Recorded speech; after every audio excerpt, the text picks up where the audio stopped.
Sendi temporomandibular atau sering disebut dengan TMJ yaitu temporomandibular joint adalah salah satu sendi paling kompleks di tubuh manusia. Kenapa? Karena sendi ini nggak cuman bergerak dengan poros memutar saja, tapi dia juga bergeser gitu ya.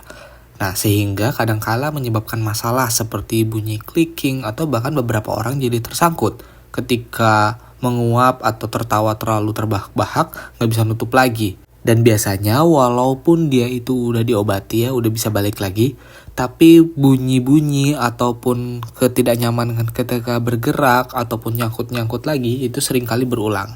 So, kira-kira gimana sih gejala daripada disorder temporomandibular dan juga penanganannya? Yuk kita bahas semuanya di video ini. Hai, saya Dr. Bimo. Di channel ini saya banyak membahas berbagai informasi kesehatan dan juga konten menarik lainnya yang pastinya bermanfaat buat kamu. So, jangan lupa like dulu video ini, subscribe, dan juga klik tombol loncengnya. Terima kasih.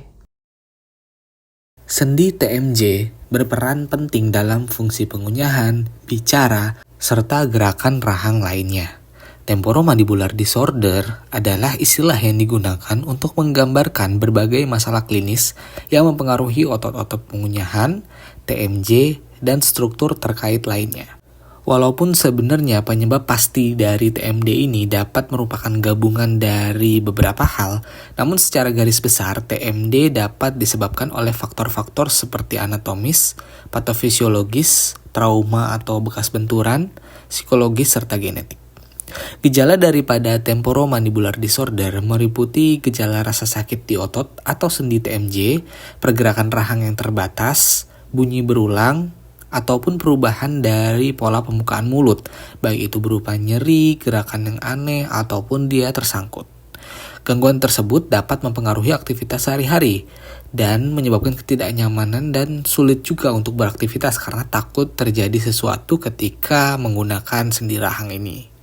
Jenis perawatan temporomandibular disorder sangat beragam tergantung diagnosanya. Namun pada prinsipnya, perawatan dari temporomandibular disorder dibagi menjadi dua, yaitu terapi suportif dan definitif.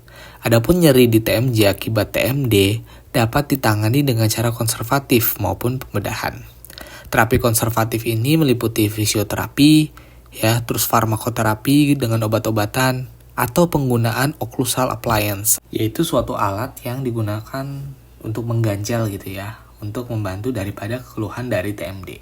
Lalu fisioterapi yang melibatkan latihan dan terapi fisik untuk mengurangi ketegangan otot dan juga meningkatkan dari fungsi sendi. Obat-obatan juga biasanya digunakan untuk anti peradangan dan anti nyeri. Penggunaan dari occlusal appliance biasanya akan melibatkan dokter gigi spesialis prostodonti, di mana dia akan menstabilkan rahang dan mengurangi tekanan di TMJ karena memungkinkan sendi untuk berada di posisi yang lebih nyaman. Nah, baru selanjutnya adalah terapi pembedahan. Terapi pembedahan pada TMD dilakukan oleh dokter gigi spesialis bedah mulut maksilofasial dan biasanya dimulai dari prosedur yang paling tidak invasif yaitu artrosentesis. Beberapa penelitian menyatakan tindakan artrosentesis di awal terjadinya gejala TMD memungkinkan pemulihan sendi dengan lebih cepat dan hasilnya dapat bertahan hingga jangka panjang. Artrosentesis adalah prosedur minimal invasif yang digunakan untuk mengatasi gangguan TMJ.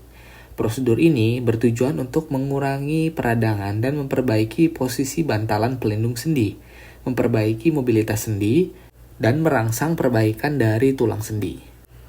Artrosentesis dilakukan dengan cara mengalirkan cairan ke dalam ruang TMJ untuk mencuci zat-zat penyebab radang yang kemudian dilanjutkan dengan memberikan hyaluronic acid sebagai pelumas penggerakan daripada sendi yang menginisiasi regenerasi tulang sendi, sehingga mampu meningkatkan fungsi sendi.